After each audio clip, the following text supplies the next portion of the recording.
Du liegst eingekehrt im Rumpf eines Schiffs. Der Gestank verfalter Fisch brennt dir in der Kehl. Du siehst nichts, nur Dunkelheit. Aber du hörst das Wasser gegen das Holz schlagen und das Lispeln der anderen Frauen dich herum. Vor solches Tagen hast du noch im Kloster von Lindisfarne gebetet. Vor solches Tagen warst du ein geweihte Jungfrau, dem Herrn versprochen, beschützt durch deinen Glauben. Dieser Schutz erwies sich als trügerisch. Dem Morgenabel kamen die Männer aus dem Norden. Sie schlachteten die Manche auf jenen Altaren, und denen dies Jarzentelling am Neid geflit hatten. Sie schnitten ihnen die Kellen durch, mitten im Gebet, plunderten das Gold. Verbrannten die heiligen Schriften da, bei der machten sie etwas anders, sie taten dich nicht. Sie fesselten dich, zierten dich zum Strand, und rissen dir vor aller Augen das hattet vom Lieb, den Alter und denen korporlichen Zusten zu prüfen. Du bist 15 Jahre alt, und erfährst gerade, dass es in den triblichen Ländern ein ganz besonder Art Sklaven gibt. Man nennt sie Friller Christina. Christliche Jeffenjean, am besten ein Nonna, am besten ein Jungfrau. Den erfahr die Wikinger gab es keinen größeren Triumph über den christlichen Gott, als seine geweihten Jungfrauen zu dauerhaften Konkubinen zu machen. Das Schiff segelt nordwärts. Norwegen liegt 3 Wochen Fahrt entfernt. Und was dich dort erwartet? Die katholische Kirche wird die nächsten 1000 Jahre damit verbringen, es aus der offiziellen Geschichte zu tilgen. Dies ist die Geschichte der 23 Nonnen, die im Jahr 733 in Lindisfarne gefangen genommen wurden. Ein Angriff der das Zeitalter der Wikinger einläutet. Und das Schrecklichste daran ist nicht, was man ihnen antat, es ist, dass niemand sie rettet.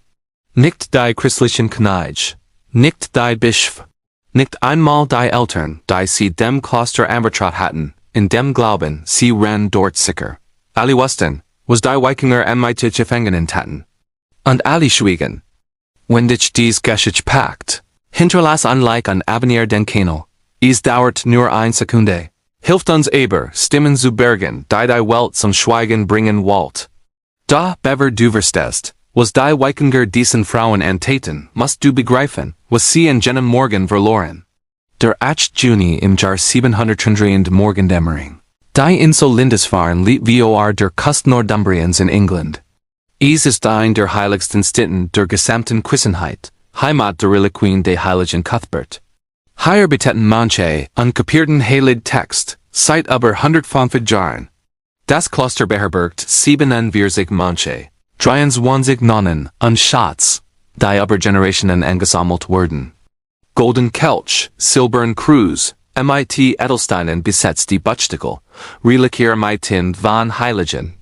Die Mönche hatten Jagd gehört, von Heiden aus dem Norden, die Kustengürfer aber fielen. Da Lindisfarne war heiliger Boden, beschützt vom eigenen Gott, so glaubten sie. An jenem Morgen war der Nebel dicht. Die Wächter auf dem Turm sahen nichts, bis es suspekt war. Dreigig Schiff tauchten aus dem grauen Dunst auf, Drachenkopf und ihren Bugspreitern, wie Geister aus einem Albtraum.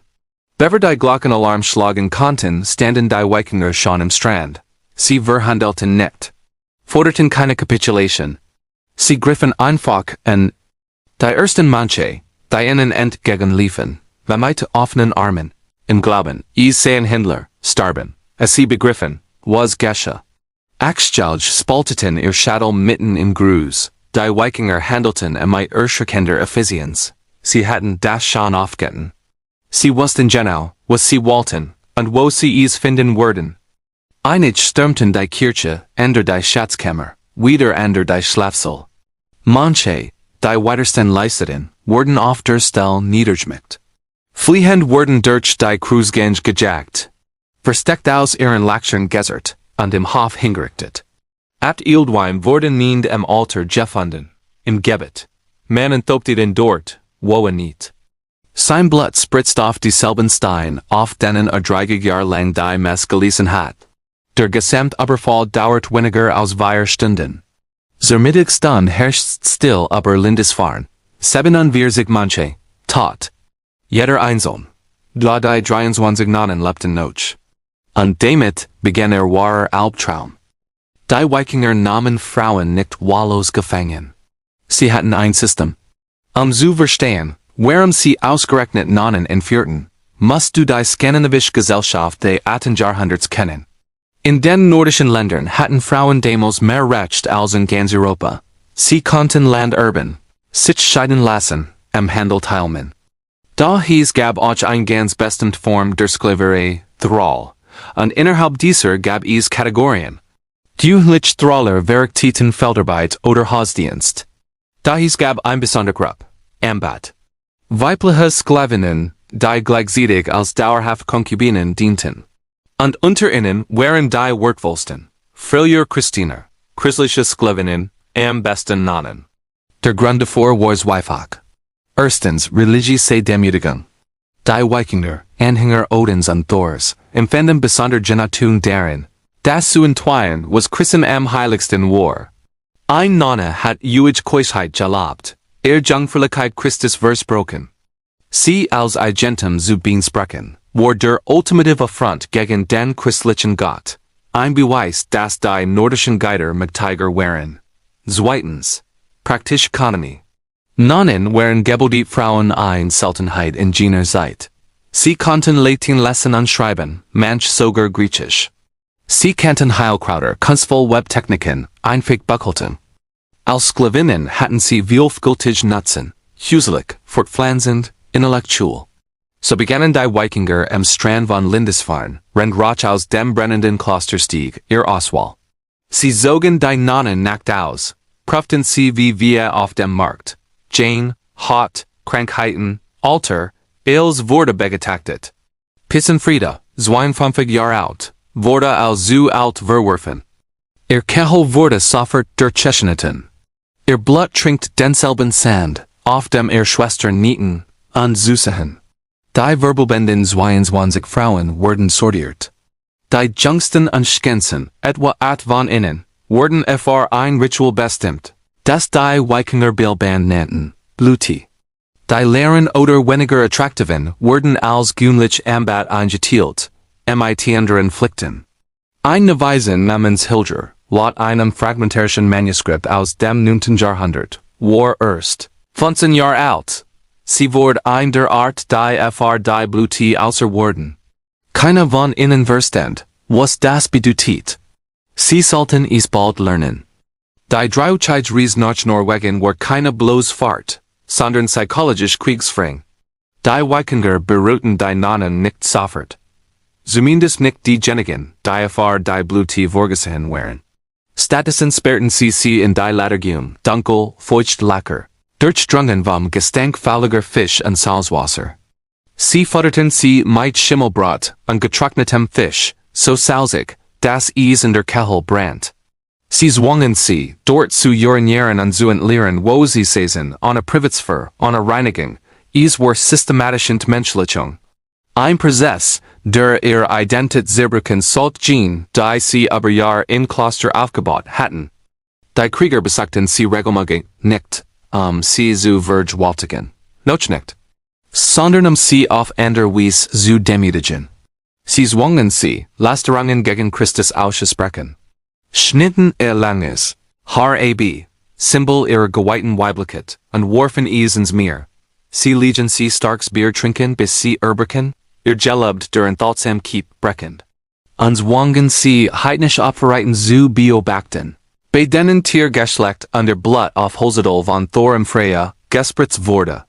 Jede Handlung hat nur ein Ziel, zu zeigen, dass Gott sie nicht beschützte, da das Gelebt nicht wird waren, dass Identität als Braut Christi eine Illusion war, die man zermalmen konnte. Moderne Psychologien nennen das erlernt Hilflosigkeit. In den 60er Jahren entdeckte der Forscher Martin Seligman, wenn Lebewesen erkennen, das nichts, was sie tun, ihr Leid verbessert, geben sie auf. Nicht aus Schwach. Sondern weil Gehirn versiegt, sie vor dem Wahnsinn zu bewahren. Zurs kommst du, den merkst du, Kiebimfem hilft nicht. Den hörst du auf zu Kiebimfen. Den hörst du auf zu fühlen. Die Nonnen in diesen Schiffsrumpfen wurden systematisch gebrochen, nicht durch Guld. Noch nicht. Sondern durch Erniedrigung, Isolation und Unendliche Unsicherheit. als sie endlich Norwegen errichten, hatten die meisten innerlich bereits kapituliert. Genau das war der Plan. Was jetzt kommt, ist so verstrand, dass die katholische Kirche jahrhundertlang jedes Dokument, das daven sprach, vernichtet. Abonnier, den Crown und Dagger schaut nicht weg, vor den dunkelsten Kapiteln der Geschichte. Als die Schiff schließlich die norwegische Kust errichten, wahrscheinlich, irgendwo in der Region Hordaland begann die nächste Phase. Die Nonnen wurden entladen und in sogenannte Arlas gebracht, Sklavenhauser, Hielsern gebgut, in denen Jeffengen vor deren Joltigen Verdi lang, aufbereitend, wurden. Dort wurden sie zum ersten Mal seit Woken gewaschen, nicht aus Mitleid, sondern weil die Wikinger auf die Sauberkeit ihres Eigentums Wert legten. Latier nordische Frauen, Expertinnen in Fruchtbarkeit, Sangesundheit, Krankheitssichen und körperlicher Kraft, prüften sie gründlich. Basierend auf diesen Beurteilungen wurden die Nonnen klassifiziert. Die Adjunkten und Schinsen wurden die Bluti vorbereitet. Ein Ritual, das in den isländischen Sagen beschrieben wird, auch wenn dies die grausamsten Details meist verschweigen. Es fand statt eines Bieltes, eines heidnischen Festes, das dreimal im Jahr gefeiert wurde. Die Jeffengen wurde zum Herger gefeiert, einem heidnischen Steinaltar, meist in einer Waldlichtung, die als heilig galt. Sie war nackt, die Hand auf dem Rücken gefesselt. Der Jarl, der örtliche Anführer, der sie beansprucht stand vor in zeremonieller Rüstung. Dazwischen der Gogi, der heidnische Priester, der das Ritual leitet. Opfert ein Pferd, heilig dem Odin, fing das Blut in einer Bronzeschale auf und mischt es mit vergorenem Met. Dann zwang die Jeffengen, dies Mischung zu trinken. Rende Beschwörungen und Freya und Frigg sprach. Gittenen der Fruchtbarkeit und Anschließend schnitt der Jarl sein Eigen, Handflag mit einem Ritualmesser auf, und zwang die Jeffengen, dasselbe zu tun. Ihr blutenden Hand wurden auf Feinander gepresst, render Gogi sie mit derem en Ban, ein Blutsband, der laut nordischem Glauben Seelen immer verband. Der letzte Teil des Rituals war öffentlich und brutal. Der Jarl nahm die Jeffengen auf dem Steinaltar, rend die ganze Gemeinschaft Zusa. Es war kein Akt der Leidenschaft, sondern eine religiöse Zeremonie. Die Zuschauer sangen Hymnen in Freya, schlugen rhythmisch auf ihr Schild, tranken met, als es vorbei war. Zeigt ihr Stern mit ihrem eigenen Blut, und erklärt sie offiziell zu seiner Frille. Das Gesamtritual konnte mehrere Stunden dauern, je nachdem, wie viel Zusatz Ritual der Gogi erfahren hielt. Die Nonnen von Lindisfarne war es die vollständige Zerstörung ihrer früheren Identität. Sie hatten Jahr, Mensch, Jahrzehnte in geistlicher Reinheit gelebt. Psalmvers auswendig gelernt, gefestet sich selbst gegegelt, fleischlich Begierde zu ersticken. Ihr ganzes Leben war die Jungfräulichkeit als Sakrament aufgebaut. Und nun wurde dies Jungfräulichkeit in einer heidnischen Zeremonie entrissen, geseelt in Tweit, das zu schänden, was sie im Heiligsten hielten. Viel wehrten sich, schreien latinisch gebet, riefen die Jungfrau Maria an. Da die Wikinger duteten diesen Widerstand als Beweis, dass das Ritual wirkt, dass sie die Match des christlichen Gottes über dies Frauen brachen. Nach der Bluti folgt das Leben einer Frille Christin festgelegten Mustern. Sie lebt im Haus ihres Herren, meist in einem separaten Raum von der rechtmäßigen Ehefrau, aber im selben Haushalt. Sie geharrt im vollständig verfügbar, wann immer wollt, ohne Recht auf Ebenen. Das sie hat auch hausliche Pflichten, Weben, Kochen, Kinderbetreuung, Gartenarbeit. Die Nonnen, dank ihrer Schreib- und Lesekunst, erhielten oft süßliche Aufgaben, Handelsaufzeichnungen voran, die Kinder der Familie unterrichten, Heilkräuter zubereiten. Schwangerschaften waren unvermeidlich und häufig. Die Wikinger schätzten Fruchtbarkeit. Viel Kinder galten als Garen Wohlstand. Ein Frille, die schwanger wurde, erhielt keine Sonderbehandlung, keine Ruhe. Sie arbeitet bis zur Geburt. Wurde nur von anderen Sklavinnen entbunden, und kehrt wenig Tage später zur Arbeit zurück. Babys, die einer Frille geboren wurden, hatten einen unsicheren Status. Nicht automatisch Sklaven, aber auch nicht frei. Der Herr konnte entscheiden, ob sie als legitim Kinder anerkannte, zu Sklaven matcht, oder aussetzte. Ein nordischer Brauch, bei dem unerwünscht Skuggling im Wald ausgesetzt wurden, zu sterben. Die Nonnen, die Jahrelang in Kloster vor jedem männlichen Kontakt geschützt waren. Erlitten nun wiederholt Schwangerschaften, die Körper zerstörten. Ohne Vorkenntnis der Geburt, ohne seelische Vorbereitung, viel starben dabei. Die Überlebenden entwickelten oft geburtliche Fisteln. Innerverletzungen, die zu dauerhafter Inkontinenz führten. Im 18. Jahrhundert gab es keine korrekte Operationen. Diese Frauen lebten den Rest ihres Lebens in ständigem Schmerz, ohne Hoffnung auf Linderung. Da was die Nonnen vielleicht am tiefsten brach, war nicht die krallig Gut, sondern die erzwungen geistlich Verdammnis. Die Wikinger wollten nicht nur ihr Körper besitzen, sie wollten ihr Seele bekehren. Sie zwangen sie, ein Bild opfern Teil zu men, Tier zu schlachten und Blut auf Götzenbilder zu spritzen. Sie liegen sie gelebt und freie Ebengen, Fruchtbarkeit und Kinder zu bitten. Sie zwangen sie, Lieder auf Altaisländisch zu lernen, die Wikinger Eroberungen feierten und den gekreuzigten Gott verspotteten. Einige Nonnen leisteten jahrelang Widerstand, betäten heimlich den Rosenkranz, zeichneten unsichtbar Kreuz in die Luft, da der psychologische Druck war unerträglich. Ihren Führer spotteten, wo ist ihr Christus jetzt? Warum redet nicht? Wenn Jungfräulichkeit so wichtig war, warum ließ sie stellen? Im Lauf der Zeit, besonders nach Jahren der Gefangenschaft und mehreren Schwangerschaften, begannen wir zu zweifeln. Einige aber sollten sich, von Gott verlassen worden zu sein, dass gelebt nicht mehr gültig seien, dass Anpassung der einzige Weg zum Überleben sei. Dieser Prozess wurde oft von den rechtmäßigen Ehefrauen der Wikinger unterstützt. Manch sahen die christlichen Sklavinnen als Bedrohung, und behandelten sie mit extremer Grausamkeit. Prügel, Brandeichen gleichenden Eisen, erniedrigend Aufgaben, andere entwickelten so etwas wie Kameradschaft. Sie erkannten, dass beide Opfer desselben patriarchalischen Systems waren, nur auf unterschiedlichen Ebenen. Diese Frauen hafen manchmal heimlich, lehrten sie nordisch Bruch, schützen sie vor den schlimmsten Strafen, und ließen sie sogar versteckt christliche Symbol behalten. Ein Fragment aus einer Klosterbibliothek erwähnt ein Nonne namens Edith. Historiker glauben, dass sie der Wahlname von Hilda gewesen. Sie war 15, als sie in Lindisfarne gefangen genommen wurde. Sie gebar 7-mal in der Gefangenschaft. Nur 2 Kinder überlebten. Sie hört nie auf zu beten. Jede Nacht ließ, flüstert sie das Salve Regina, wenn ihr Herr schlief. Als sie mit 34 Jahren starb, ausgelockt von Schwangerschaften und Arbeit, begrub ihr Herr sie mit einem kleinen Holzkreuz, das sie heimlich geschnitzt hat. War 3 Jahre zuvor zum Christentum übergetreten. Wegen ihr. Einige Nonnen versuchten, Selbstmord zu begehen. Laut katholischem Glauben ein Todsund die Hölle schien ihnen besser als das Leben, das sie führten. Sie ärgerten sich mit Lederschnüren, warfen sich in winterlich Fjord, agen giftig Beeren aus dem Wald. Daher die Wikinger hatten Techniken entwickelt, Selbstmord bei wertvollen Sklaven zu verhindern. Sie bewachten sie ständig, hielten sie leicht unternernhört, ihr Körperkraft zu schwachen, und bestrafen jeden misslungenen Versig brutal. Ein Sklaven, die sich das Leben nehmen wollte, wurde öffentlich ausgepeitscht, manchmal bis zur Bewusstlosigkeit, als Warnung für die anderen.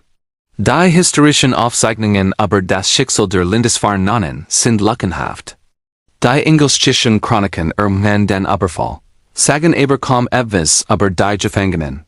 Ein irisches Manuskript aus dem 9. Jahrhundert, verfasst von einem Mönch namens Alcuin von York, beklagt die Entweihung geweihter Jungfrauen, gibt aber keine Details.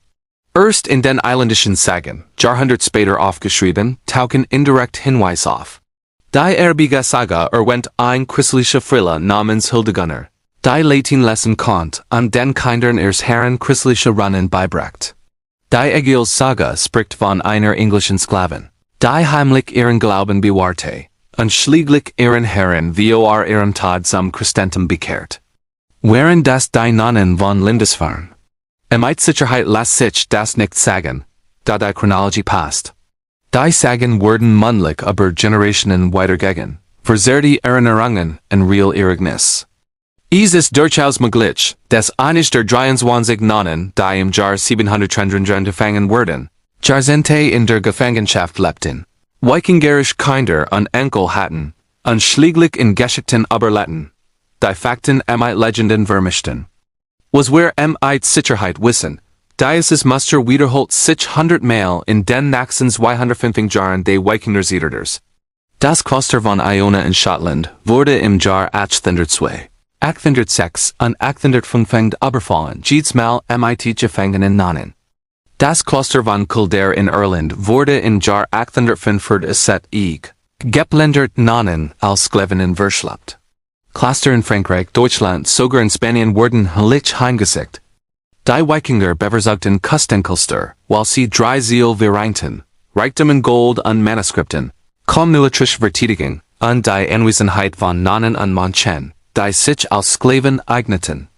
Die letzte Ironie ist vernichtend. Dies frühen Opfer heidnischer Guld, gedeckt als Demütigung des Christentums, trugen wahrscheinlich mehr zur Christianisierung Skandinaviens bei als jeder Missionar. Sie lehrten ihr Mischlingskinder von Christus, hielten den Glauben heimlich Jahrzehnte lang in Leben. Als die Wikingerkriege im 10. Jahrhundert begannen, zum Christentum zu konvertieren, geschah dies oft unter dem Einfluss von modern, großzügigen Modern und Konkubinen, die trotz ihres Leidens schon Glauben bewahrt hatten. Die Heilige Brigid von Kildare, deren Kloster mehrfach geplündert wurde, soll gebetet haben, dass jede Nonne, die von Heiden gefangen genommen wurde, die Kraft find ihren Glauben im Verborgenen zu bewahren, und schließlich ihren Führer zu bekehren. Wenn dieses Gebet erhört wurde, geschah es auf ein Wies, die Heilig nie erwartet, durch Guld, Sklaverei und jahrzehntelanges Leiden, das langsam von innen heraus, die heidnischen Glaubenssystem zerfressen sollt. Die Wikinger glotten, durch die Versklaving von Nonnen die Überlegenheit ihrer Geider zu beweisen. Da die Samen des Christentums, die unfreiwillig in der Häuser getragen wurden, in den Leibern geschändeter Frauen, wuchsen schließlich so stark, dass sie die alte nordische Religion vollständig verschlingen. Im 12. Jahrhundert gab es in Skandinavien keine Heiden mehr. Die Tempel Odins wurden zerstört. Die Priester beckert oder getötet. Die Sagen neu geschrieben, mit christlichen Einflüssen. Ein Sieg bitter und blutig, erringen auf den Körpern von Frauen, die niemals Martyrinnen sein wollten. Im Jahr 2015 fanden Archäologen auf den Orkney-Inseln ein Frauengrab. Sie war mit einer seltsamen Mischung von Objekten bestattet worden, einem christlichen Kruzifix und einem Hammer de Thor. Beides lag auf ihrer Brust. Isotopenelsen ihrer Jane Seiten. Sie war in den britischen Inseln aufgewachsen, hat aber den Großteil ihres Erwachsenenlebens in Skandinavien verbracht. Sie trug Spuren mehrfacher Nackenbrech, typisch verheuerlich Guld. Und sie hat mindestens 6 Kinder geboren. Die Forscher glauben, sie war wahrscheinlich eine Nonne oder christliche Frau. Die jung Gefangenen, jahrzehntelang versklavt, und schließlich mit Symbolen beider Religionen beerdigt wurde. Ein Zeugnis der gespaltenen Identität, die Gefangenschaft aufzwang. Die Nonnen von Lindisfarne, und 1000 VC aus anderen geplünderten Klostern, haben keine Namen in der Geschichte. Keine Grabsteine ehren sie, keine Gedenktage erinnern an sie. Die katholische Kirche, bestimmt, über ihre Ohnmacht, sie zu beschützen, zog es vor, sie zu vergessen. Die Wikingersigen erwähnen sie nur als Ranitisen, namenlos Sklavinnen, die hausliche Dienst verrichteten. Da in Nacken liegen im skandinavischen Boden. Ihr DNA flieht in den Adern von Millionen. Ihr fragmentierten, verserten Geschichten leben weiter, in Legenden, in Volksmärchen. Sie verdienen es, nicht nur als Passivopfer erinnert zu werden, sondern als Frauen, die unser Schrecken überlebten. In ungleichen Umständen, Bruchstück ihrer Identität und ihres Glaubens bewahrten, und unwissentlich, das Zusammenpflanzen, die ihren Führer eines Tages verwandeln wurden. Ihr Leiden war real, der Widerstand war heldenhaft. Und die Geschichte wurde bis jahrhundertelang ausgelöscht, von einer bestimmten Kirche und einer romantisierten Wikingerkultur. Ihnen heute ehrlich zu gedenken, ist das einzige Geschenk, das wir ihnen noch machen können.